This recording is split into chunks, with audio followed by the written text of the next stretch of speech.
നമ്മുടെ ചെന്നൈ സ്ഥിതി ചെയ്യുന്ന CSIR സെൻട്രൽ ലെതർ റിസർച്ച് ഇൻസ്റ്റിറ്റ്യൂട്ടിൻ്റെ പുതിയൊരു റിക്രൂട്ട്മെൻറ്റ് നോട്ടിഫിക്കേഷൻ വന്നിട്ടുണ്ട്. പെർമനൻറ്റ് വേക്കൻസിയാണ്. ഇതിലേക്ക് ടെക്നിക്കൽ അസിസ്റ്റൻറ്റ് എന്ന് പറയുന്ന വേക്കൻസിയിലേക്കാണ് വിളിച്ചിരിക്കുന്നത്. നമുക്ക് സ്റ്റാർട്ടിങ്ങിൽ തന്നെ 70,000 മുകളിൽ സാലറി ഉള്ള പോസ്റ്റാണ്. ഒട്ടനവധി അലവൻസും കാര്യങ്ങളും ഉണ്ടാവും. അപ്പോൾ നമ്മുടെ ചാനൽ നിങ്ങൾ ഇതുവരെ സബ്സ്ക്രൈബ് ചെയ്തെങ്കിൽ സബ്സ്ക്രൈബ് ചെയ്യുക, ബെല്ലേക്ക് എനേബിൾ ചെയ്ത് വെക്കുക, നിങ്ങളുടെ കൂട്ടുകാരിലേക്ക് ഷെയർ ചെയ്യാം. വീഡിയോ ഇഷ്ടപ്പെട്ടാൽ നിങ്ങൾ ലൈക്ക് ചെയ്യാൻ മറക്കണ്ട.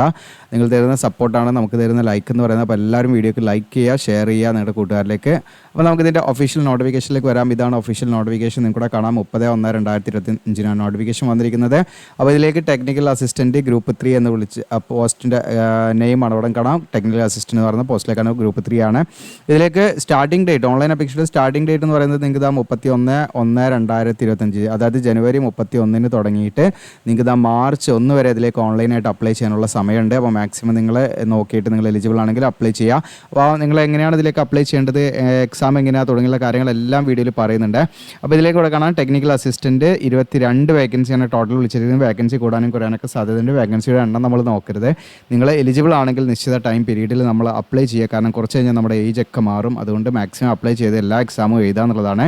പേ ലെവൽ 6 ആണ്. നിങ്ങൾക്ക് കാണാം 35,400 മുതൽ 1,12,400 ആണ്. അതായത് നിങ്ങൾക്ക് കാണാം 70,290 രൂപയാണ് നമുക്ക് സ്റ്റാർട്ടിംഗ് ആയിട്ട് നമുക്ക് മന്ത്ലി കിട്ടാവുന്നൊരു എമൗണ്ട് ഏകദേശം കണക്കാക്കുന്നത് കേട്ടോ.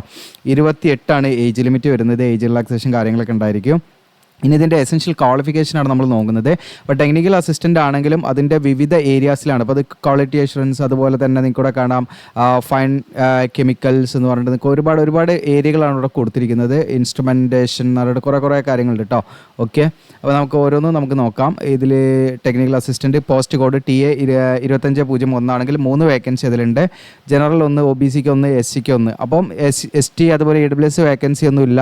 പക്ഷേ ഇവിടെ ജനറൽ വേക്കൻസി ഉണ്ട്. അതുകൊണ്ട് ആർക്ക് വേണമെങ്കിലും ഈ വേക്കൻസിയിലേക്ക് അപ്ലൈ ചെയ്യാം. അപ്പോൾ നിങ്ങൾക്ക് ജനറൽ വേക്കൻസി ഉണ്ടെങ്കിൽ, റിസർവ്ഡ് വേക്കൻസി ഇല്ലെങ്കിലും നിങ്ങൾ എന്ത് ചെയ്യുക, ജനറൽ വേക്കൻസിയിലേക്ക് അപ്ലൈ ചെയ്യാം കേട്ടോ. നിങ്ങൾക്ക് റിസർവ്ഡ് വേക്കൻസി തന്നെ എപ്പോഴും നമുക്ക് കിട്ടിക്കൊള്ളുന്നില്ല.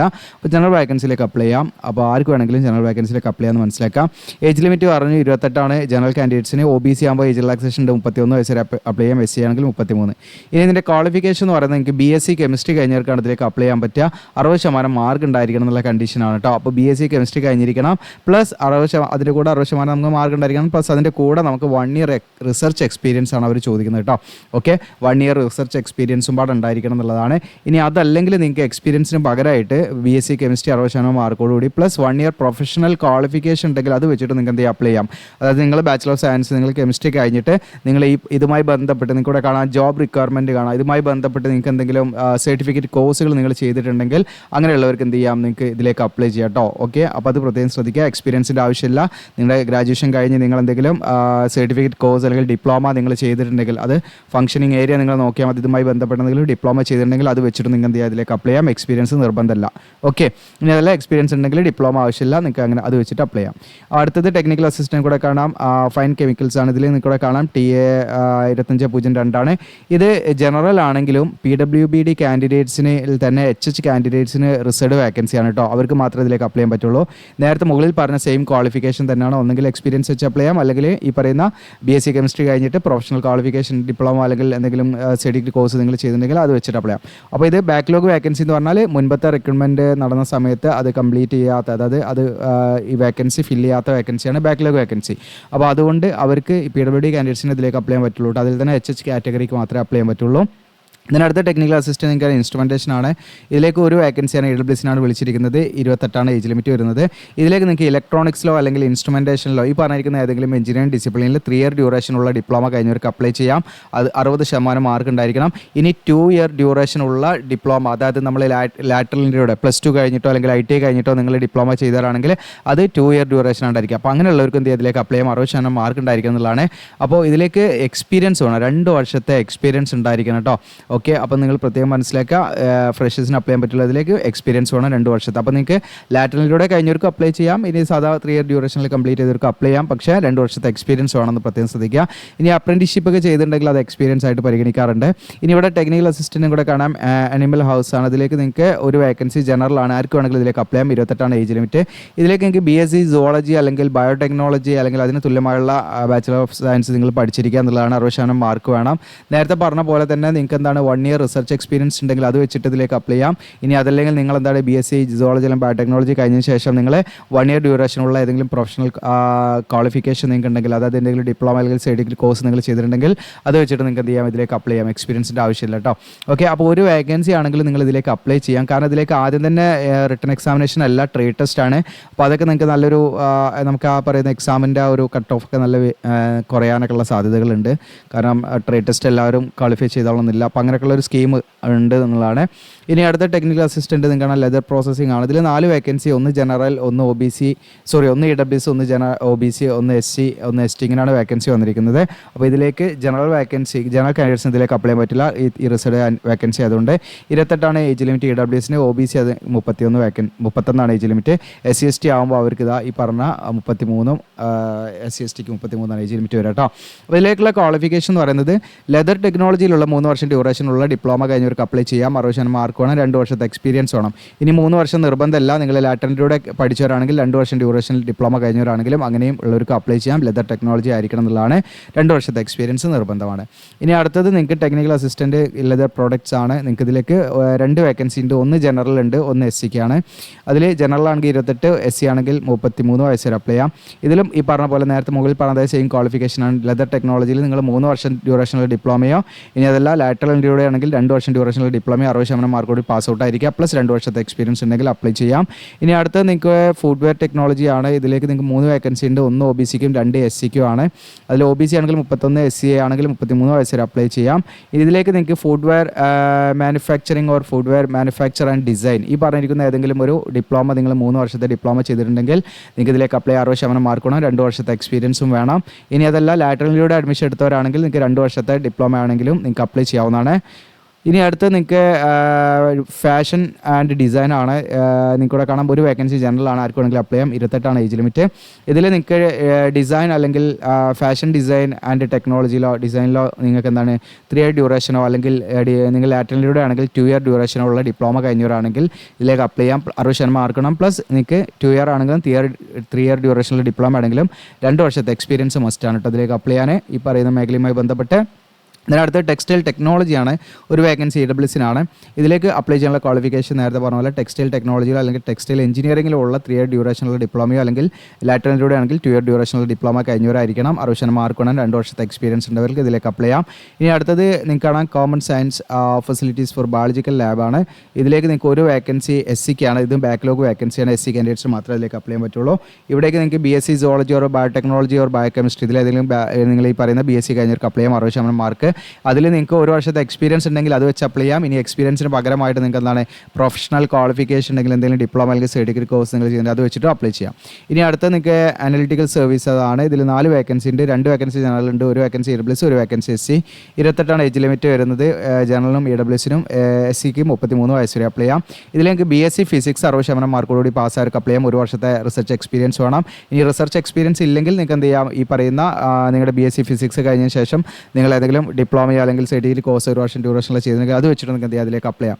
ഓക്കെ, അപ്പോൾ ഇത്രയാണ് ഇതിൻ്റെ എലിജിബിലിറ്റി കാര്യങ്ങൾ. അപ്പം ഇത്തരം വീഡിയോസൊക്കെ നിങ്ങൾക്ക് യൂസ്ഫുൾ ആണെങ്കിൽ ഒന്ന് കമൻറ്റ് ചെയ്യട്ടെ. കാരണം നമ്മൾ എല്ലാ വീഡിയോസും ചെയ്യാൻ മാക്സിമം ശ്രമിക്കുകയാണ്. എന്താ വെച്ചാൽ അപ്പോൾ നമ്മൾ ഈ പറയുന്ന 1-2 വേക്കൻസിയാണ് വിചാരിച്ച് നമ്മൾ മടിച്ച് നിൽക്കുന്നില്ല.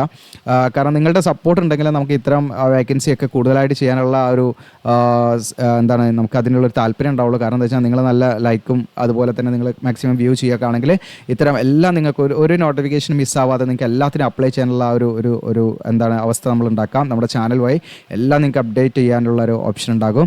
അപ്പോൾ അത് നിങ്ങളുടെ ഒരു സപ്പോർട്ട് തീർച്ചയായിട്ടും വേണം എന്ന് പ്രത്യേകം ശ്രദ്ധിക്കുക. ഓക്കെ, നിങ്ങളൊന്ന് ലൈക്ക് ചെയ്യുക, ഷെയർ ചെയ്യുക. കാരണം ചില നോട്ടിഫിക്കേഷൻ നിങ്ങൾ കാണുമ്പോൾ നിങ്ങൾ സാറ്റിസ്ഫൈഡ് ആവില്ല. പക്ഷേ നിങ്ങൾക്ക് ആവശ്യമുള്ള നോട്ടിഫിക്കേഷൻ ഇപ്പോൾ നമ്മൾ ഫോർ എക്സാമ്പിൾ ഞാൻ പറഞ്ഞാൽ അപ്പോൾ ഒരു 10 വേക്കൻസിയുള്ള നോട്ടിഫിക്കേഷനാണ്. ഓക്കെ, പക്ഷേ നമ്മൾ വിചാരിക്കും അത് 10 വേക്കൻസി അല്ലേ എന്ന് വിചാരിച്ച് നമ്മൾ ഇരിക്കും. അങ്ങനെ കുറേ ആൾക്കാർ ഇരിക്കും. അപ്പം ഈ കുറഞ്ഞ വേക്കൻസി വരുന്ന സമയത്ത് അതിലേക്കുള്ള ആ ഒരു എന്താണ് അപേക്ഷയുടെ എണ്ണം കുറയും. ഇനി 10,000 വേക്കൻസി വന്നാൽ അതിലേക്ക് ലക്ഷക്കണക്കിന് ആളുകൾ അപേക്ഷിക്കും. അപ്പോൾ കട്ട് ഓഫ് ഒക്കെ മാറും. അപ്പോൾ അങ്ങനെയുള്ള കാര്യങ്ങളൊക്കെ നിങ്ങൾ ചിന്തിക്കുക. പിന്നെ അത് മാത്രമല്ല, നമ്മളൊരു 10 വേക്കൻസി ഉള്ള ഒരു 10 പോസ്റ്റിലേക്ക് നിങ്ങൾ അപ്ലൈ ചെയ്തു. അപ്പോൾ ഈ 10 പോസ്റ്റിലേക്ക് നിങ്ങൾ 10 എക്സാം എഴുതുമ്പോൾ ഒരേപോലെ അല്ല എക്സാം എഴുതാം. നിങ്ങൾ പ്രിപ്പറേഷൻ ഉണ്ടായിരിക്കും. നമുക്ക് ജീവിതത്തിൽ ഒരുപാട് കാര്യങ്ങൾ മനസ്സിലാക്കാൻ പറ്റും. നമ്മൾ അതിനനുസരിച്ച് പ്രിപ്പറേഷൻ്റെ ലെവൽ മാറ്റും. അങ്ങനെ നമുക്ക് ചിലപ്പോൾ എന്താണ് നല്ല പഠിക്കണം, ഇനിയും കൂടുതൽ പഠിക്കണം എന്നുള്ള താല്പര്യം വരും. അങ്ങനെയൊക്കെയാണ് നമ്മൾ അതിലേക്ക് മാക്സിമം എത്തുന്നത്. അതല്ലാതെ നമ്മൾ കൂടുതൽ വേക്കൻസി വരട്ടെ എന്ന് വിചാരിച്ച് നിന്ന് കഴിഞ്ഞാൽ കഴിഞ്ഞാൽ മേ ബി നമുക്കൊരു ഗവൺമെൻറ് ജോലി കിട്ടില്ല എന്നുള്ളതാണ് നിങ്ങൾ മനസ്സിലാക്കേണ്ടത്. അതാണ് അതിൻ്റെ ഒരു സത്യാവസ്ഥ. കാരണം എല്ലാവർക്കും ഗവൺമെൻറ് ജോലി കൊടുക്കൽ പോസിബിൾ അല്ല. ഒരു കോമ്പറ്റീഷനാണ്. അപ്പോൾ മാക്സിമം നിങ്ങൾ എന്ത് ചെയ്യുക, അപ്ലൈ ചെയ്യുക. കാരണം നമ്മൾ കുറച്ചങ്ങോട്ട് കഴിഞ്ഞാൽ നിങ്ങളുടെ ഏജ് ലിമിറ്റൊക്കെ ഓവറായിട്ട് നിങ്ങൾക്ക് എന്താണ് അപ്ലൈ ചെയ്യാൻ പറ്റാത്തൊരവസ്ഥ, ആ ഒരു വിഷമം എന്ന് പറയുന്നത് നിങ്ങൾ ആ സമയത്തായിരിക്കും മനസ്സിലാക്കുക. അപ്പോൾ അപ്ലൈ ചെയ്യാൻ നിങ്ങൾ എലിജിബിൾ ആണെങ്കിൽ നിങ്ങൾ മാക്സിമം ഒരു പോസ്റ്റ് ആണെങ്കിൽ ആ ഒരു പോസ്റ്റിലേക്ക് അപ്ലൈ ചെയ്യാന്നുള്ളതാണ് ഞാൻ പറയുന്നത്. അതിനനുസരിച്ച് നിങ്ങൾ പ്രിപ്പറേഷൻ വേണം. പ്രിപ്പറേഷൻ കണ്ടിന്യൂസ് ആയിട്ട് നിങ്ങൾ നമ്മളൊരു കാര്യം ചെയ്യുമ്പോൾ അതിൽ ആ ഒരു കൺസിസ്റ്റൻസി നമ്മൾ നല്ല രീതിയിൽ എന്ത് ചെയ്യണം, ഉറപ്പ് വരുത്തണം. അതിലെവിടെയും ബ്രേക്ക് ആവരുത്, നിങ്ങളുടെ കാര്യങ്ങളൊക്കെ ശ്രദ്ധിക്കുക. അപ്പോൾ അതോടൊപ്പം തന്നെ നമ്മൾ ഇത്തരം വീഡിയോസ് നിങ്ങളിലേക്ക് എത്തിക്കുമ്പോൾ നിങ്ങൾക്ക് ചിലപ്പോൾ എന്താണ് നിങ്ങൾ സാറ്റിസ്ഫൈഡ് ആവില്ല. കാരണം ചില ക്വാളിഫിക്കേഷൻ നമുക്ക് ഓക്കെ ആവില്ല. അപ്പോൾ അങ്ങനെയാണെങ്കിൽ നിങ്ങൾ നമ്മുടെ വീഡിയോനെ സപ്പോർട്ട് ചെയ്യുക, ആത്മാർത്ഥമായിട്ട് സപ്പോർട്ട് ചെയ്യുക. അത് നമ്മുടെ ചാനലിനും നല്ലതാണ്. നമുക്ക് നിങ്ങളിലേക്ക് എന്താണ് കൂടുതൽ കണ്ടൻറ്റ് എത്തിക്കാനും ഒക്കെ ഒരു താല്പര്യമുണ്ടാകും. ഓക്കെ, അപ്പോൾ അങ്ങനെ ഒരു എന്താണ് കാര്യപാടെ നിങ്ങളടുത്ത് നിന്ന് നമ്മൾ പ്രതീക്ഷിക്കുന്നുണ്ട്. അപ്പോൾ ചിലത് നമുക്ക് സ്യൂട്ടബിൾ ആവില്ല, ചിലത് നമുക്ക് സ്യൂട്ടബിൾ ആവും. അപ്പോൾ എല്ലാം നിങ്ങൾ എന്ത് ചെയ്യുക, ലൈക്ക് ഷെയറൊക്കെ ചെയ്ത് നമ്മുടെ ചാനലിൽ നിന്ന് സപ്പോർട്ട് ചെയ്യുക. അതിലൂടെ നിങ്ങൾക്ക് എല്ലാ കാര്യങ്ങളും നമ്മൾ മിസ്സാവാതെ നിങ്ങളിലേക്ക് എത്തിക്കുകയും ചെയ്യും. പ്രോപ്പറായിട്ടുള്ള രീതിയിൽ തന്നെയാണ്. ഒന്നും നമ്മൾ വെറുതെ പറഞ്ഞു പോകല്ല. എങ്ങനെയാണ് അപ്ലൈ ചെയ്യുന്നത്, എങ്ങനെയാണ് എക്സാം സ്കീം തുടങ്ങിയുള്ള കാര്യങ്ങളൊക്കെ നമ്മൾ പറയാറുണ്ട്. ഓക്കെ, അപ്പോൾ ഇവിടെ നിങ്ങൾക്ക് കാണാം ഇതിൻ്റെ ജനറൽ ബെനിഫിറ്റ്സ് കാര്യങ്ങൾ കാണാം. DHRA തുടങ്ങിയിട്ടുള്ള ഒട്ടനവധി അലവൻസും കാര്യങ്ങളൊക്കെ നിങ്ങൾക്ക് ഉണ്ടായിരിക്കും എന്നുള്ളതാണ് കേട്ടോ. ഓക്കെ, ഇനി അടുത്തത് ഇതിൻ്റെ ഇമ്പോർട്ടൻ്റ് ആയിട്ടുള്ള കാര്യങ്ങൾ. പിന്നെ നമ്മളൊരു പറഞ്ഞുകൊണ്ടിരിക്കുന്ന കാര്യം എന്ന് വെച്ചാൽ നമ്മൾ എഡിറ്റ് ചെയ്യാത്ത വീഡിയോ ആണ്. കറക്റ്റ് നമ്മൾ സ്ക്രീൻ റെക്കോർഡ് ചെയ്ത് ഇതിലേക്ക് ഇടുകയാണ്. എഡിറ്റിങ്ങിന് ഒരുപാട് ടൈം നമ്മളതിലേക്ക് മാറ്റി വെക്കേണ്ടതായിരുന്നു. അതുകൊണ്ടാണ്. അപ്പോൾ ഇതിലേക്ക് mode, scheme, syllabus, centre of examination, നമുക്ക് റിട്ടൺ എക്സാമിനേഷൻ എവിടെ നിന്നാണ് ഉണ്ടാകുന്നുള്ളതാണ്. അപ്പോൾ ഇതിലേക്ക് ആദ്യം തന്നെ നമുക്കൊരു സ്ക്രീനിങ് കമ്മിറ്റി അവരെന്ത് ചെയ്യും, നമ്മുടെ ഓൺലൈൻ അപേക്ഷ നോക്കിയിട്ട് നമ്മളെ എലിജിബിലിറ്റി ഒക്കെ നോക്കിയിട്ട് അവരെന്ത് ചെയ്യും, നമ്മുടെ ക്വാളിഫിക്കേഷനൊക്കെ നോക്കിയിട്ട് അവരെന്ത് ചെയ്യും, ഒരു ഷോർട്ട് ലിസ്റ്റ് ആദ്യം തയ്യാറാക്കും. ഓക്കെ, ഒരു 1000 പേര് അപേക്ഷിച്ചായിരിക്കാം. അപ്പോൾ അവരെന്ത് ചെയ്യും, ഈ 1000 പേരിൽ ഏറ്റവും ബെസ്റ്റ് ആരാധിച്ച് അവരുടെ ഷോർട്ട് ലിസ്റ്റ് അവർ തയ്യാറാക്കും. അങ്ങനെ ഷോർട്ട് ലിസ്റ്റിൽ ഉൾപ്പെട്ട ഉദ്യോഗാർത്ഥികൾക്ക് എന്ത് ചെയ്യും, ഈ സ്റ്റേജ് 1 എന്ന് പറയുന്ന ട്രേഡ് ടെസ്റ്റിലേക്ക് അവർ വിളിക്കും. അപ്പോൾ ആദ്യത്തെ സ്റ്റേജ് എന്ന് പറയുന്നത് റിട്ടൺ എക്സാമിനേഷൻ അല്ല, നിങ്ങൾക്ക് ട്രേഡ് ടെസ്റ്റാണ് ഉണ്ടായിരിക്കുക. അപ്പോൾ നിങ്ങൾ ഈ പറഞ്ഞിരിക്കുന്ന അതത് എന്താണ് നിങ്ങൾക്ക് അവിടെ ജോബ് റിക്വയർമെൻറ്റിൽ കൊടുത്തിരിക്കുന്നത് അതത് മേഖലയുമായി ബന്ധപ്പെട്ട് നിങ്ങളുടെ സബ്ജക്റ്റുമായി ബന്ധപ്പെട്ടുള്ള നിങ്ങൾക്ക് എത്രത്തോളം പ്രാക്ടിക്കൽ നോളജ് കാര്യങ്ങളുണ്ടോ എന്നുള്ളത് ചെക്ക് ചെയ്യുന്ന ട്രേഡ് ടെസ്റ്റ്. അപ്പോൾ അത് ജസ്റ്റ് നമ്മൾ ഒരുപാട് മാർക്കൊന്നും വേണ്ട, അതിനൊരു നിശ്ചിത കട്ട് ഓഫ് ഉണ്ടാകും. അത് ക്വാളിഫൈ ചെയ്താൽ മതി. ആ ട്രേഡ് ടെസ്റ്റിൽ ക്വാളിഫൈ ചെയ്ത ഉദ്യോഗാർത്ഥികളെ എല്ലാവരെയും സ്റ്റേജ് 2ലേക്ക് പ്രവേശിപ്പിക്കുക. അതാണ് കോമ്പറ്റീറ്റീവ് റിട്ടൺ എക്സാമിനേഷൻ എന്ന് പറയും. അപ്പോൾ സ്റ്റേജ് 2ൽ നമുക്ക് എക്സാമാണ് ഉണ്ടായിരിക്കുക. അത് OMR ബേസ്ഡോ അല്ലെങ്കിൽ കമ്പ്യൂട്ടർ ബേസ്ഡോ ആയിരിക്കുക എന്നുള്ളതാണ്. അപ്പോൾ അതിൻ്റെ ഒരു മീഡിയം ഓഫ് ക്വസ്റ്റ്യൻ എന്ന് പറയുന്നത് നിങ്ങൾക്ക് ഇംഗ്ലീഷിൽ എക്സാം എഴുതാന്നുള്ളതാണ്. ഇംഗ്ലീഷിലും ഹിന്ദിയിലും അവൈലബിൾ ആണ്. ഓക്കെ, അപ്പോൾ ഹിന്ദിയിൽ നിങ്ങൾക്ക് പറ്റില്ല, അപ്പോൾ ഇംഗ്ലീഷിൽ നിങ്ങൾ എന്ത് ചെയ്യുക, ചൂസ് ചെയ്യുക എന്നുള്ളതാണ്. ഇനി ഇതിൻ്റെ സ്റ്റാൻഡേർഡ് ഓഫ് എക്സാമിനേഷൻ ആണ് ഡിപ്ലോമ, ഗ്രാജുവേഷൻ. അതായത് നിങ്ങൾക്ക് ഡിപ്ലോമ ക്വാളിഫിക്കേഷനിൽ ഡിപ്ലോമ അല്ലെങ്കിൽ graduation qualification graduation level examination ആയിരിക്കും. Total number of question 200 question ആണ്. 3 മണിക്കൂർ ടൈം ഡ്യൂറേഷൻ. പേപ്പർ 1 വരുന്ന മെൻ്റൽ എബിലിറ്റി ആണ് 50 ക്വസ്റ്റ്യൻ വരും. അതിൽ നമുക്ക് നെഗറ്റീവ് മാർക്കൊന്നും ഉണ്ടാവില്ല. എങ്കിലും നിങ്ങൾ എക്സാം എഴുതുന്ന സമയത്ത് അതിൻ്റെ ഇൻസ്ട്രക്ഷനൊക്കെ വായിച്ച് ചെയ്യണം. മെൻ്റൽ എബിലിറ്റിയിൽ തന്നെ general intelligence, quantitative aptitude, reasoning, problem solving, situational judgement, ഇങ്ങനെയുള്ള കാര്യങ്ങളൊക്കെയാണ് അതിൽ വരിക കേട്ടോ. ഇനി ഇവിടെ പേപ്പർ 2 വരുന്നത് നിങ്ങൾക്ക് ഇവിടെ കാണാം. General awareness 25 question, English language 25 question. ഇതിലൊക്കെ നമുക്ക് 1 മാർക്ക് എന്താണ് നെഗറ്റീവായിട്ട് പിടിക്കും കേട്ടോ. അപ്പോൾ ശ്രദ്ധിച്ച് നിങ്ങൾ ആൻസർ ചെയ്യണം. ഇനി പേപ്പർ 3 വരുന്നത് നിങ്ങളുടെ കൺസേൺഡ് സബ്ജക്റ്റ് ആണ്. നിങ്ങളെ ഇപ്പം ഈ പറയുന്ന BSc കെമിസ്ട്രി ആണെങ്കിൽ കെമിസ്ട്രിയുമായി ബന്ധപ്പെട്ട്, ഫിസിക്സ് ആണ് ഫിസിക്സുമായി ബന്ധപ്പെട്ട്. ഓക്കെ, അപ്പോൾ ഏതാണോ ഡിപ്ലോമ അല്ലെങ്കിൽ ഗ്രാജുവേഷൻ ഏതാണെന്ന് അതുമായി ബന്ധപ്പെട്ടുള്ള ക്വസ്റ്റ്യനാണ് 100 മാർക്കിന് വരിക. അപ്പോൾ ഈ ലെവലിലായിരിക്കും നിങ്ങൾ പെർഫോം ചെയ്യേണ്ടത്. ആ ഓരോന്നിൻ്റെയും നിശ്ചിതമായുള്ള ഒരു അത്യാവശ്യം നല്ല മാർക്ക് വാങ്ങിയാൽ നിങ്ങൾക്ക് ആ റാങ്ക് ലിസ്റ്റിൽ ഉൾപ്പെടാൻ പറ്റും. ഇനി നിങ്ങൾക്ക് ഇവിടെ എക്സാം സെൻറ്റർ എന്ന് പറയുന്നത് റിട്ടൺ എക്സാമിനേഷൻ ആണെങ്കിലും ട്രേഡ് ടെസ്റ്റ് ആണെങ്കിലും നിങ്ങൾ ചെന്നൈയിൽ പോകേണ്ടി വരും. ചെന്നൈയിൽ വെച്ചിട്ടായിരിക്കും എക്സാം നടക്കുക കേട്ടോ. ഈ പറയുന്ന ട്രേഡ് ആണെങ്കിലും ട്രേഡ് ടെസ്റ്റ് ആണെങ്കിലും റിട്ടൺ എക്സാമിനേഷൻ ആണെങ്കിലും. ഇനി അപേക്ഷാ ഫീസ് 500 രൂപയാണ് അപേക്ഷാ ഫീസ് വരുന്നത്. അത് ഓൺലൈനായിട്ട് നിങ്ങൾക്ക് ഏത് ബാങ്കിൻ്റെ ATM കാർഡ് യൂസ് ചെയ്ത് നിങ്ങളെ ഗൂഗിൾ പേ ഒക്കെ യൂസ് ചെയ്ത് ഫീ അടയ്ക്കാം. ഇനി നമ്മൾ ഈ പറയുന്ന SC/ST candidates, PWBD candidates, ex service man, അതുപോലെ ഫീമെയിൽ കാൻഡിഡേറ്റ്സ്, പിന്നെ CSIR നിലവിൽ വർക്ക് ചെയ്യുന്നവർക്കൊന്നും യാതൊരു ഫീസും കൊടുക്കേണ്ട, ഫ്രീ ആയിട്ട് അപ്ലൈ ചെയ്യാം. അപ്പോൾ നിങ്ങൾ ഫീമെയിൽ കാൻഡിഡേറ്റ്സ് ആണെങ്കിൽ ഏത് കാറ്റഗറിയിൽപ്പെട്ടവരാണെങ്കിലും അവർക്ക് എന്ത് ചെയ്യാം, നിങ്ങൾക്ക് ഫ്രീ ആയിട്ട് അപ്ലൈ ചെയ്യാം കേട്ടോ. ഫ്രീ ആയിട്ട് അപ്ലൈ ചെയ്യാം, ഫീ കൊടുക്കേണ്ട ആവശ്യമില്ല, പ്രത്യേകം ശ്രദ്ധിക്കാം. ഓക്കെ, ഇനി ഓൺലൈനായിട്ടാണ് നമ്മൾ അപ്ലൈ ചെയ്യേണ്ടത്. ഓൺലൈനായിട്ട് അപ്ലൈ ചെയ്യുമ്പോൾ നിങ്ങൾക്ക് ഒന്നിലധികം പോസ്റ്റിലേക്ക് അപ്ലൈ ചെയ്യണമെങ്കിൽ നിങ്ങൾ സെപ്പറേറ്റ് ആയിട്ട് തന്നെ എന്ത് ചെയ്യണം, അപ്ലൈ ചെയ്യണം കേട്ടോ. ഓക്കെ, അപ്പോൾ നിങ്ങൾ ഫീ അടയ്ക്കേണ്ട ഉദ്യോഗാർത്ഥികളാണെങ്കിൽ സെപ്പറേറ്റ് ആയിട്ട് ഫീയും അവിടെ അടയ്ക്കണം. ഓക്കെ, അപ്പോൾ നിങ്ങൾ ഒന്നിൽ കൂടുതൽ അപ്ലൈ ചെയ്യുകയാണെങ്കിൽ നിങ്ങൾക്ക് അപ്ലൈ ചെയ്യാൻ കുഴപ്പമൊന്നുമില്ല. പക്ഷേ നിങ്ങൾ സെപ്പറേറ്റ് ആയിട്ട് എന്ത് ചെയ്യണം, അപേക്ഷ നൽകണം ഓൺലൈനായിട്ട്. ഇനി ഓൺലൈനായിട്ട് നമ്മൾ അപ്ലൈ ചെയ്യുന്ന സമയത്ത് നമ്മൾ റീസെൻ്റ് ആയുള്ള പാസ്വേഡ് കളർ ഫോട്ടോഗ്രാഫ് നമ്മളിതിൽ അപ്ലോഡ് ചെയ്യണം. 300 പിക്സൽ വിഡ്ത്തും 400 പിക്സൽ ലെങ്ത്തുള്ള മാക്സിമം 100 KB വരെ ഫയൽ സൈസ് പോകാവുന്ന രീതിയിലുള്ള ഫോട്ടോ നമ്മളതിൽ അപ്ലോഡ് ചെയ്യണം. ഫോട്ടോ അപ്ലോഡ് ചെയ്യുമ്പോൾ പ്രത്യേകം നിങ്ങൾ ശ്രദ്ധിക്കേണ്ടത്, നിങ്ങളെ ഫോട്ടോ എടുത്ത ഡേറ്റ് നമ്മൾ എന്ത് ചെയ്യണം, അതിൽ പ്രിൻറ്റ് ചെയ്യണം കേട്ടോ. നിങ്ങളെ ഫോട്ടോയുടെ താഴെ നിങ്ങൾ എന്ത് ചെയ്യണം, ഫോട്ടോ എടുത്ത ഡേറ്റ്. ഓക്കെ, ഇപ്പോൾ എന്നാണ് നിങ്ങളുടെ ഫോട്ടോ എടുത്ത ഡേറ്റ് എന്ന് വിചാരിച്ചാൽ എന്നായിരിച്ചാൽ നിങ്ങൾ എന്ത് ചെയ്യണം, അത് പ്രിൻറ്റ് ചെയ്യണം. അത് ജസ്റ്റ് അതിൽ എഡിറ്റ് ചെയ്ത് കയറ്റണം. അല്ലെങ്കിൽ നിങ്ങൾ സ്റ്റുഡിയോയിൽ നിന്ന് എടുക്കാൻ അവർ പറയണം, ഫോട്ടോ എടുത്ത ഡേറ്റ് അതിൽ പ്രിൻറ്റ് ചെയ്യണം കേട്ടോ. അപ്പോൾ ഒരുപാട് 3 മാസത്തിൻ്റെ ഉള്ളിലെടുത്ത ഡേറ്റ് ആയിരിക്കണം കേട്ടോ. 3 മാസത്തിൻ്റെ ഉള്ളിലുള്ള ഡേറ്റ് ആയിരിക്കണം. കുറേ അപ്പുറത്തേക്ക് മുകളിലുള്ള ഡേറ്റ് ഒന്നും പറ്റില്ല, അപ്പോൾ അത് റിജക്റ്റ് ആയി പോകും കേട്ടോ. അപ്പം 3 മാസത്തിൻ്റെ ഉള്ളിലെടുത്ത ഫോട്ടോ ആണ് വേണ്ടത്.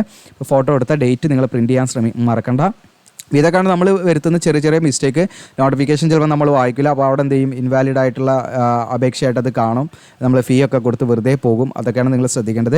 പിന്നെ ഇവിടെ ഇത് ഞാൻ പറയേണ്ട ആവശ്യമില്ല, എങ്കിലും ചില ആളുകൾ എന്ത് ചെയ്യുന്നത് വെച്ചാൽ ഈ ഇങ്ങനെയുള്ള കാര്യങ്ങൾ പിന്നെ കമൻറ്റിൽ ചോദിക്കാറുണ്ട്. അപ്പോൾ ഇത് എന്താണെന്ന് വെച്ചാൽ ഇപ്പം ഇതിന് നമ്മൾ ഓൺലൈനായിട്ടാണ് ആദ്യം അപ്ലൈ ചെയ്യേണ്ടത്. ഓൺലൈൻ അപ്ലൈ ചെയ്ത് നിങ്ങൾ അതിൻ്റെ സോഫ്റ്റ് കോപ്പി, അതായത് പ്രിൻ്റ് എടുത്ത് അത് നമ്മൾ എന്ത് ചെയ്യണം, അത് ആ ഓൺലൈൻ ആപ്ലിക്കേഷൻ നിങ്ങൾ പ്രിൻ്റ് എടുക്കുക. ആ കോപ്പി നിങ്ങൾ എന്ത് ചെയ്യണം, നിങ്ങളുടെ കയ്യിൽ സൂക്ഷിക്കുക. ഓക്കെ, അത് നിങ്ങൾക്ക് നിങ്ങളുടെ സേവ് ചെയ്ത് വെച്ചാലും മതി, അല്ലെങ്കിൽ നിങ്ങൾ പ്രിൻ്റ് എടുത്തിട്ട് നിങ്ങൾ കയ്യിൽ സൂക്ഷിച്ചാലും മതി. അപ്പോൾ പിന്നീട് നിങ്ങളോട് ഇവർ പറയും, നിങ്ങൾ ട്രേഡ് ടെസ്റ്റ് ആണല്ലോ, സ്റ്റേജ് 1 ട്രേഡ് ടെസ്റ്റ് ആണല്ലോ, ആ ട്രേഡ് ടെസ്റ്റ് ക്വാളിഫൈ ചെയ്ത ഉദ്യോഗാർത്ഥികളോട് അവരെന്ത് ചെയ്യും, ഈ പറയുന്ന നമ്മൾ ഓൺലൈൻ അപ്ലൈ ചെയ്ത ആ അപ്ലിക്കേഷൻ ഫോമിൻ്റെ പ്രിൻറ്റും നമ്മുടെ ഡോക്യുമെൻറ്റ്സും, ഏതൊക്കെ ഡോക്യുമെൻറ്റ്സാണ് ഇവിടെ ലിസ്റ്റ് ചെയ്തിട്ടുണ്ട്, ഈ ഡോക്യുമെൻറ്റ്സും പോസ്റ്റലായിട്ട് അയച്ചു തരാൻ ആര് പറയും, നമ്മുടെ ഈ പറയുന്ന CLRI പറയും. അപ്പോൾ അവർ പറയുന്ന സമയത്ത് മാത്രം നിങ്ങൾ എന്ത് ചെയ്താൽ മതി, അത് പോസ്റ്റലായിട്ട് അയച്ചു കൊടുത്താൽ മതി. ഇപ്പം നിങ്ങൾ എന്ത് ചെയ്താൽ മതി, ഓൺലൈനായിട്ട് അപ്ലൈ ചെയ്യുക മാത്രം ചെയ്താൽ മതി.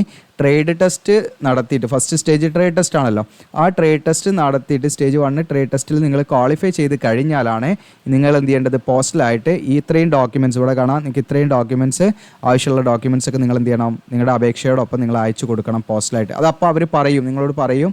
ഓക്കെ, ഒന്നെങ്കിൽ മെയിൽ വരും, അതല്ലെങ്കിൽ അവർ ഡയറക്റ്റായിട്ട് എങ്ങനെയാണെന്ന് വിചാരിച്ചാൽ അവർ നിങ്ങളെ കമ്മ്യൂണിക്കേറ്റ് ചെയ്യും. ആ സമയത്ത് നിങ്ങൾ ചെയ്താൽ മതി. ഓക്കെ, അല്ലാതെ ഇപ്പം നിങ്ങൾ എന്ത് ചെയ്യേണ്ട, ഇതിൻ്റെ ഹാർഡ് കോപ്പി എടുത്ത് അയച്ചു കൊടുക്കേണ്ട യാതൊരു ആവശ്യമില്ല, പ്രത്യേകം ശ്രദ്ധിക്കുക. അപ്പോൾ ഇത്രയുമാണ്. പിന്നെ SC ST OBC ആണെങ്കിൽ എല്ലാം സെൻട്രൽ ഗവൺമെൻറ് പർപ്പസിന് വേണ്ടി തയ്യാറാക്കിയ കാറ്റഗറി സർട്ടിഫിക്കറ്റ് അവരുടെ കയ്യിലുണ്ടായിരിക്കണം, വാലിഡ് ആയിട്ടുള്ള. ഇനി എങ്ങനെയാണ് ഇതിലേക്ക് അപ്ലൈ ചെയ്യേണ്ടതെന്ന് വെച്ചാൽ, നമ്മുടെ വീഡിയോയുടെ ഡിസ്ക്രിപ്ഷനിൽ ഞാൻ അപ്ലൈ ചെയ്യാവുന്ന ലിങ്ക് തരും. അതിൽ ക്ലിക്ക് ചെയ്താൽ നിങ്ങളുടെ ഈ ഒരു പേജിലേക്കായിരിക്കും വരിക. നമ്മുടെ വെബ്സൈറ്റാണ് CLRI ചെന്നൈ ടെക്നിക്കൽ അസിസ്റ്റൻറ്റ്. താഴോട്ട് സ്ക്രോൾ ഡൗൺ ചെയ്യുക, ഇമ്പോർട്ടൻറ്റ് ഡീറ്റെയിൽസ് കാര്യങ്ങളൊക്കെ ഇതിൽ കൊടുത്തിട്ടുണ്ട്. ഏറ്റവും താഴെ നിങ്ങൾക്ക് ഇവിടെ കാണാം, ഇമ്പോർട്ടൻറ്റ് ലിങ്ക്സ് കാണാം, നോട്ടിഫിക്കേഷൻ കാണാം, ക്ലിക്ക് ചെയ്യുന്ന കൊടുക്കാം, ഡൗൺലോഡ് ചെയ്യാം. ദെൻ അപ്ലിക്കേഷൻ ഫോം എന്നുള്ളടത്ത് നിങ്ങൾ എന്ത് ചെയ്യുക, ഓപ്പൺ ആക്കാം, ജസ്റ്റ് ക്ലിക്ക് ചെയ്യുന്ന കൊടുക്കാം. അപ്ലിക്കേഷൻ ഫോം എന്നുള്ളടത്ത് ക്ലിക്ക് ചെയ്യുന്ന കൊടുത്താൽ നമുക്ക് പേജ് ലോഡായി വരും. അപ്പോൾ ആദ്യം നമ്മൾ എന്ത് ചെയ്യണം, ഇതിൽ രജിസ്റ്റർ ചെയ്യണം. അതാണ് നിങ്ങൾക്ക് ഇവിടെ കാണാം, CSIR central leather research institute കാണാം, റിക്രൂട്ട്മെൻറ്റ് ദ പോസ്റ്റ് ഓഫ് നിങ്ങൾ കാണാം, ടെക്നിക്കൽ അസിസ്റ്റൻറ്റ് എന്ന് പറഞ്ഞിട്ട് ഗ്രൂപ്പ് 3 എന്നൊക്കെ പറഞ്ഞിട്ട് കാണാം. അപ്പോൾ ഇവിടെ നിങ്ങൾക്ക് ഇതിൻ്റെ ഇൻസ്ട്രക്ഷനും അപ്ലിക്കേഷൻ ഫീസിൻ്റെ ഇൻസ്ട്രക്ഷനും കാര്യങ്ങളൊക്കെ കൊടുത്തിട്ടുണ്ട്. അപ്പോൾ നമ്മൾ SBI കളക്റ്റിലൂടെയാണ് നമ്മൾ ഫീ അടയ്ക്കേണ്ടത്. അപ്പോൾ ഫീ അടയ്ക്കുമ്പോൾ നിങ്ങൾക്ക് ഇവിടെ ക്ലിക്ക് ചെയ്യുന്ന കൊടുത്താൽ അത് പേയ്മെൻറ്റ് നമ്മൾ അടയ്ക്കേണ്ടതിൻ്റെ ആ ഒരു ഇൻസ്ട്രക്ഷൻ നിങ്ങൾക്ക് ഇവിടെ കാണിക്കും, എങ്ങനെയാണ് പേയ്മെൻറ്റ് അടിക്കുന്നത്, അതിൻ്റെ സ്ക്രീൻഷോട്ട് ഉണ്ട്. അപ്പോൾ ഈ രീതിയിലായിരിക്കണം നമ്മൾ എന്ത് ചെയ്യണം, SBI കളക്റ്റിൽ പോയിട്ട് എന്താണ് നമ്മളിവിടെ സെർച്ച് ചെയ്യേണ്ടതെന്നൊക്കെ ഇവിടെ സെർച്ച് ടൈം കാര്യങ്ങളൊക്കെ അവിടെ നിങ്ങൾക്ക് ജസ്റ്റ് സൂം ചെയ്താൽ കാണാം കേട്ടോ. ഇതേപോലെ കറക്റ്റായിട്ട് ചെയ്യാം. അപ്പോൾ നിങ്ങൾക്ക് ഫീ അടയ്ക്കാനൊക്കെ എന്തെങ്കിലും ബുദ്ധിമുട്ടുണ്ടെങ്കിൽ നമ്മൾ ചെയ്തുതരാം. നിങ്ങൾക്ക് അവിടെ കോൺടാക്ട് അവർ ഓൺലൈൻ ആപ്ലിക്കേഷൻ ടീം എന്നുള്ളുണ്ട്. ജസ്റ്റ് എന്ത് ചെയ്യാം, നമ്മളെ കോൺടാക്ട് ചെയ്താൽ നമ്മൾ ഓൺലൈനായിട്ട് ചെയ്ത് കൊടുക്കുന്നുണ്ട്. ഫോം കംപ്ലീറ്റ് ആയിട്ട് ചെയ്ത് കൊടുക്കുന്നത് നിങ്ങൾ വീട്ടിലിരുന്നാൽ മതി. നിങ്ങളുടെ ഡോക്യുമെൻറ്റ്സ് നമുക്ക് വാട്സപ്പ് ചെയ്താൽ എല്ലാം നമ്മൾ കറക്റ്റായിട്ട് ചെയ്തു തരും. ഓക്കെ, അപ്പോൾ കോൺടാക്ട് അവർ ഓൺലൈൻ ആപ്ലിക്കേഷൻ ടീം എന്നുള്ള ഈ ലിങ്കിൽ ക്ലിക്ക് ചെയ്താൽ നമ്മൾ ഓൺലൈനായിട്ട് ചെയ്തു തരും. അപ്പോൾ നിങ്ങൾക്ക് യാതൊന്നും നിങ്ങൾ പേടിക്കേണ്ട ആവശ്യമില്ല. അപ്പോൾ ഫീ അങ്ങനെയാണ് അടയ്ക്കേണ്ടത്, അതിന് കറക്റ്റ് ഇൻസ്ട്രക്ഷൻ കാര്യങ്ങളെല്ലാം കൊടുത്തിട്ടുണ്ട്. ഓക്കെ, ഇനി നമുക്ക് എന്താണ് ഈ പറയുന്ന SBI കളക്റ്റിലൂടെ ഡയറക്റ്റായിട്ട് അവർ ലിങ്കും കൊടുത്തിട്ടുണ്ട്. SBI കളക്റ്റിൻ്റെ അതിൽ തന്നെ ലിങ്കും കൊടുത്തിട്ടുണ്ട്. അപ്പോൾ ഇവിടെ നിന്നാണ് നമ്മളിത് സെർച്ച് ചെയ്തിട്ട് നമ്മൾ ഈ CLRI സെർച്ച് ചെയ്തിട്ട് നമ്മൾ കയറണം. അതിന് കറക്റ്റായിട്ട് ഇൻസ്ട്രക്ഷൻ നമുക്ക് എന്താണ് ഈ പറയുന്ന സ്ക്രീൻഷോട്ടിലുണ്ട്. അപ്പോൾ അത് നോക്കിയാൽ നിങ്ങൾക്ക് മനസ്സിലാവും. ഇനി അതെല്ലാം നിങ്ങൾക്ക് മനസ്സിലാവുന്നില്ലെങ്കിൽ എന്ത് ചെയ്യുക, നമ്മൾ ചെയ്ത് കൊടുക്കുന്നുണ്ട് പറഞ്ഞു. നിങ്ങൾക്ക് എന്ത് ചെയ്യുക, നമ്മുടെ ഈ പറയുന്ന ഇമ്പോർട്ടൻറ്റ് ലിങ്ക്സിൽ ഏറ്റവും അടിയിൽ നമ്മുടെ വാട്സപ്പ് ലിങ്ക് ഉണ്ട്, അതിൽ കോൺടാക്ട് ചെയ്താൽ മതി കേട്ടോ. നമ്മൾ ചെയ്തു തരും. വേറെ ഒന്നും നിങ്ങൾക്ക് യാതൊന്നും പ്രയാസമില്ല. സർവീസ് ചാർജ് ഉണ്ടായിരിക്കും കേട്ടോ കുറച്ച്. അപ്പോൾ ഇവിടെ നിങ്ങൾക്ക് ന്യൂ രജിസ്ട്രേഷൻ എന്നുള്ളതാണ് ആദ്യം നമ്മൾ ക്ലിക്ക് ചെയ്യേണ്ടത്. ക്ലിക്ക് ചെയ്യാൻ കൊടുക്കുക, മറ്റൊരു ലോഗിൻ ചെയ്യാനുള്ളതാണ്. അപ്പോൾ ഇവിടെ ഏത് പോസ്റ്റിനാണ് നിങ്ങൾ അപ്ലൈ ചെയ്യുന്നത് വെച്ചാൽ നിങ്ങൾ എന്ത് ചെയ്യണം, അവിടെ സെലക്ട് ചെയ്യണം. ഓക്കെ, ഇതിലേത് പോസ്റ്റാണ് നിങ്ങൾ വെച്ചാൽ അത് സെലക്ട് ചെയ്യുക. Okay, then category general OBC, then title. Okay, ഇങ്ങനെ നമ്മൾ നമ്മുടെ പേര്, മെയിൽ ID, പാസ്വേഡ്, നമ്മൾ പാസ്വേഡ് ക്രിയേറ്റ് രജിസ്റ്റർ ചെയ്യുക. ദെൻ പിന്നീട് നിങ്ങൾ എന്ത് ചെയ്യുക, അതിനനുസരിച്ച് ബാക്കി കാര്യങ്ങൾ നെക്സ്റ്റ് സ്റ്റെപ്പ് അങ്ങനെ ചെയ്ത് നമ്മുടെ എഡ്യൂക്കേഷൻ ക്വാളിഫിക്കേഷൻ, ഫോട്ടോ അപ്ലോഡ്, ഇങ്ങനെയുള്ള കാര്യങ്ങളൊക്കെ ചെയ്ത് കംപ്ലീറ്റ് ചെയ്യുക. ഫീ പേയ്മെൻറ്റ് ചെയ്യുക, എങ്ങനെയാണത് ചെയ്യാം. ഓക്കെ, അപ്പോൾ ഇതിൻ്റെ ഓൺലൈൻ ഫോം ഫില്ലിംഗ് ചെയ്യണമെങ്കിൽ കൂടുതൽ കമൻറ്റ് മാത്രമേ നമ്മൾ ചെയ്യാൻ നിൽക്കുന്നുള്ളൂ. കാരണം എന്താ വെച്ചാൽ ഓൺലൈൻ ഫോം ഫില്ലിംഗ് വീഡിയോ ചെയ്യുമ്പോൾ നമ്മൾ ഒരുപാട് എഡിറ്റ് ചെയ്യണം. കാരണം ഒരുപാട് ടൈം അവിടെ ഇരിക്കണം, പിന്നെ അത് എഡിറ്റ് ചെയ്യണം, അങ്ങനെ ഒരുപാട് സമയമുണ്ട്. അപ്പോൾ നിങ്ങളെല്ലാവരും നല്ല രീതിയിൽ നിങ്ങൾക്ക് ആവശ്യമുണ്ടെങ്കിൽ നമ്മൾ തീർച്ചയായിട്ടും അതിൻ്റെ വീഡിയോ ചെയ്യും. ഒരു കുറച്ചധികം കമൻറ്റ് ഉണ്ടെങ്കിൽ മാത്രമേ നമ്മൾ ചെയ്യുള്ളൂ കേട്ടോ. ഇനി നിങ്ങൾക്ക് എന്ത് ചെയ്യാം, നമ്മുടെ ജസ്റ്റ് നിങ്ങൾ ഇനി ഈ പറയുന്ന സമയത്തുള്ള അക്ഷയയിലോ ഇൻ്റർനെറ്റ് കഫേയിലോ ഒക്കെ പോയിട്ട് ചെയ്യാം. അപ്പോൾ അതിൽ എളുപ്പം നിങ്ങൾക്ക് എന്ത് ചെയ്യാം, നമ്മുടെ ജസ്റ്റ് നിങ്ങളുടെ വാട്സാപ്പിൽ നിന്ന് ഡോക്യുമെൻറ്റ്സ് നമുക്ക് അയച്ചു തന്നാൽ മതി. നമ്മൾ ഓൺലൈനായിട്ട് അപ്ലൈ ചെയ്യുന്ന സമയത്ത് നിങ്ങളെ കോൺടാക്ട് ചെയ്യും. ആ സമയത്ത് നിങ്ങൾ എന്ത് ചെയ്ത് നിങ്ങൾക്ക് ഫോൺ യൂസ് ചെയ്യുകയും ചെയ്യാം. നിങ്ങൾക്ക് നമ്മൾ ചോദിക്കുന്നതനുസരിച്ച് മറുപടി പറഞ്ഞാൽ ഈസി ആയിട്ട് നിങ്ങൾക്ക് എന്ത് ചെയ്യാം, വളരെ ഈസി ആയിട്ട് നിങ്ങൾക്ക് ഓൺലൈൻ ആപ്ലിക്കേഷൻ കംപ്ലീറ്റ് ചെയ്യാൻ പറ്റും. വളരെ അക്യുറേറ്റ് ആയിട്ട് നമ്മൾ ചെയ്യുന്നത്. അപ്പോൾ നിങ്ങൾക്ക് കോൺടാക്റ്റ് എന്നുള്ളത്. അപ്പോൾ ഈ നമ്പർ എൻ്റെ കയ്യിലാവില്ല, നമുക്കൊരു ഡാറ്റ എൻട്രി ടീമുണ്ട്, അവരെ കയ്യിലായിരിക്കും നമ്പർ ഉണ്ടാകുക. അപ്പോൾ നിങ്ങൾക്ക് ഡൗട്ടൊക്കെ ചോദിക്കുകയാണെങ്കിൽ മേ ബി അവരെങ്ങനെയാണ് പറയാമെന്ന് പറയാൻ പറ്റില്ല. ചിലപ്പോൾ അവർക്ക് അറിയുന്നൊക്കെ അവർ പറഞ്ഞുതരും. പക്ഷേ നിങ്ങളത് നോക്കണം കേട്ടോ. കാരണം ഇപ്പം മേ ബി എല്ലാ സമയത്തും എൻ്റെ അടുത്ത് ഉണ്ടാവില്ല എനിക്ക് നമ്പർ. അപ്പോൾ അത് നിങ്ങൾ ഡൗട്ടൊക്കെ മാക്സിമം കമൻറ്റിൽ തന്നെ ചോദിക്കുക. കമൻറ്റിൽ കാണുന്നത് ഞാൻ പറയാം. ഓക്കെ. പിന്നെ നിങ്ങൾക്ക് ഡൗട്ട് ചോദിക്കാനുള്ള ഒരു സ്കീമുണ്ട്. നമ്മുടെ ഈസി ടൂളിൽ പോയാൽ മതി കേട്ടോ. ഈസി ടൂളിൽ പോയാൽ നമ്മുടെ വെബ്സൈറ്റാണ് GeoCL വിജിലൻസിൻ്റെ ഹോം പേജാണ്. ഈസി ടൂളിൽ പോയി നിങ്ങൾക്ക് അങ്ങനെ ഡൗട്ട് ചോദിക്കാനുള്ള ഓപ്ഷൻ ഉണ്ട്. അപ്പോൾ ഇത്രയാണ്. നിങ്ങൾക്ക് യൂസ്ഫുൾ ആണെങ്കിൽ ഷെയർ ചെയ്യുക, നിങ്ങളുടെ കൂട്ടുകാരിലേക്ക് സബ്സ്ക്രൈബ് ചെയ്യുക. താങ്ക്